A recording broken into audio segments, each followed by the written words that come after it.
Canto's InDesign connector is an easy way to add files from your library to an InDesign document from right inside the app. Let's learn how to use it in this video. After you install the extension, activate it from the Window, Extensions, Canto Connector option.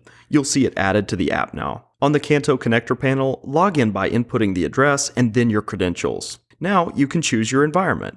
In most cases, it's best to choose the main library, but you can also choose a portal or specific workspace, for example. After you log in, you can use the folder tree to easily find files in your Canto library structure, or use the global search to quickly find a file as you're seeing me do here. Type in any word and the extension will search across keywords, tags, file name, and more. Select a file to see the preview and then you can choose Insert to add it to your active project. It's added to your document and now you can work with it just like any other file in an InDesign project. By default, the connector will place a low-res version of the image into your layout for fast rendering.